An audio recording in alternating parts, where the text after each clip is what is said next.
Alright, so I need to talk about Erling Haaland because at this point, he is literally popping in everyone's own FYP. Like when you open up your phone and you open TikTok, I promise you, within about like 4 swipes or so, you're gonna hear this.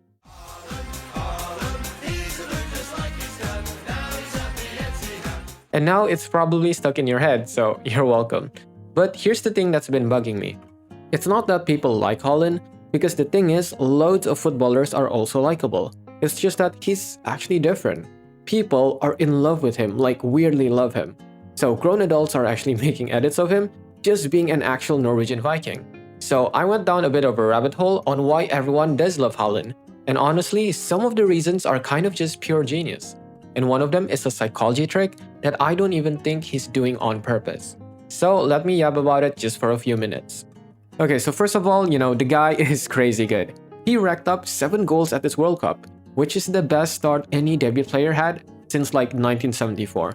And look, at the time that I'm recording this, I'm not gonna pretend that, I'm all good.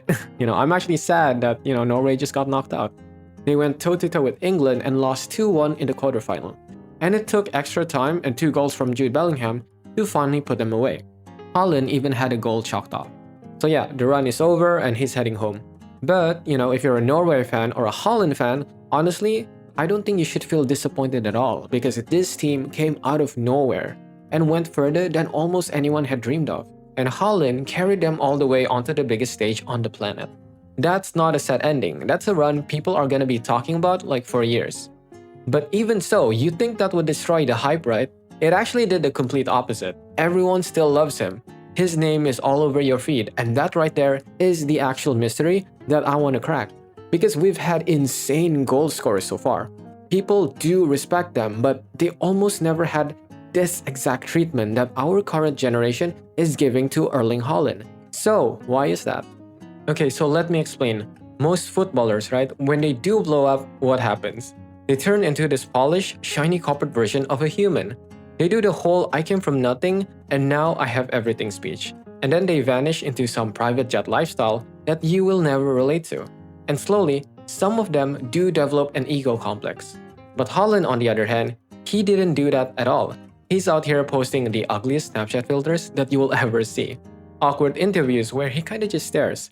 And then there's this rap song he made back in 2016 with his old mates before he was famous.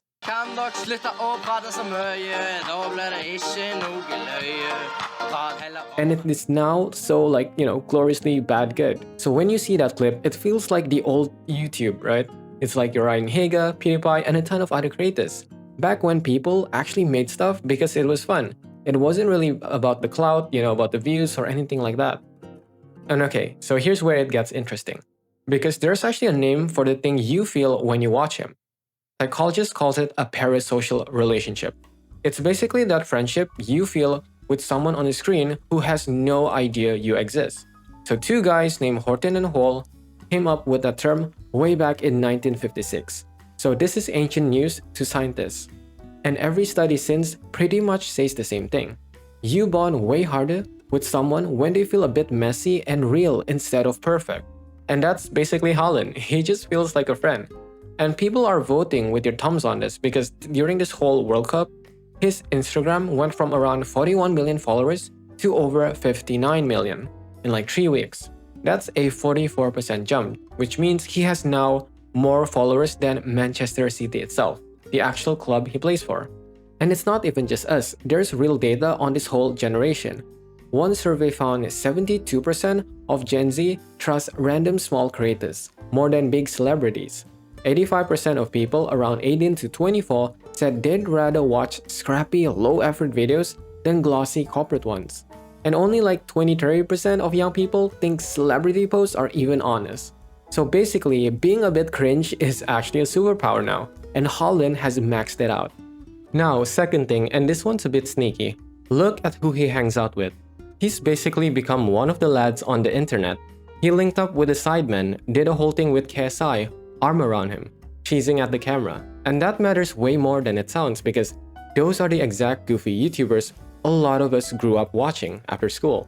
So it's not this untouchable superstar floating above us. It's a guy in the group chat cracking jokes with people we already like. It closes the gap instantly. Then there's the gaming stuff as well, right? Which genuinely made me laugh because in May 2024, Haaland became a playable character in Clash of Clans. Not a little logo cameo, a full-on character. He replaced the Barbarian King. And get this, he was the very first human being they put in that game, like ever.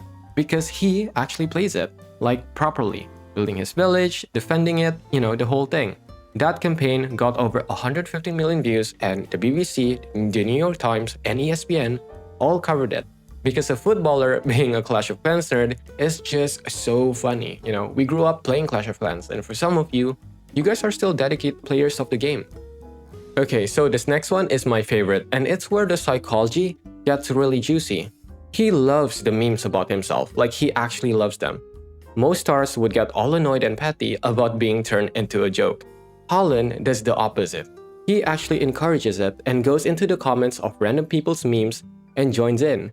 He's absolutely massive in China now. His hashtags over there have almost passed 490 million views, and he got 6.8 million Chinese followers in a single month. So a huge chunk of that is actually pure meme energy. And here's the trick that I mentioned. There's this old experiment from 1966 by a psychologist called Elliot Aronson. And it's honestly kind of hilarious. He got people to listen to someone answering a quiz. In one version, the guy is a genius, gets 92% right. And then at the very end, he spills coffee all over himself, like a clumsy idiot. And people like him more after the coffee spill. But then, they ran it again with an average guy who only got about, 30% right. Same coffee spill and people liked him less. So, the takeaway is wild because being clumsy only makes you more lovable if you're already really good at something. They actually gave it a name. It's called the Pratfall Effect. And that is Haaland in one sentence. The man is a literal machine on the pitch, so when he does something goofy, your brain doesn't go, hey, what a fool. It goes like, aw, he's just like me, except he can only score 40 goals a season. The goofiness isn't a weakness. It's a cheat code, and it only works because the talent underneath is stupidly real. So, let me tie the bow on this. There's this idea in psychology that we judge everyone on two things: how good they are and how warm they are. Skill and heart, basically. A researcher named Susan Fiske built a whole model on this way back in 2002. And the point is, when someone is high on both, we stop being jealous and we start looking up to them. That's the golden zone. Most superstars only get the skill part, so people secretly kind of want them to trip up. Haaland, on the other hand, he got both. Even his own manager just openly calls him world-class and incredibly humble. They made him one of the team leaders, and he's the youngest one in that group by more than 3 years. And the guy is only 25, right? He's basically a slightly weird kid who grew up on the same side of YouTube and on the same side of games just as us. Made it all the way to the top of the entire sport and somehow didn't turn into a robot. There's no ego act, there's no fake deep persona, just the same goofy dude doing the thing he loves and letting all of us watch. And that's why Gen Z and Gen Alpha are so obsessed with him. Because when we watch him, it doesn't feel like watching a superstar. It feels like one of us snuck onto the pitch and started banging in goals. He's basically proof that you don't have to become a different person to make it. So yeah, that's why everyone loves Haaland. He's the best in the world and he's still a bit of a dork. And honestly, that combo is just unbeatable. And that's the bit I actually want you to walk away with. Haaland didn't get here by removing all of his weird edges and turning into some perfect, polished robot. He got here by leaning all the way into the stuff that made him, actually him.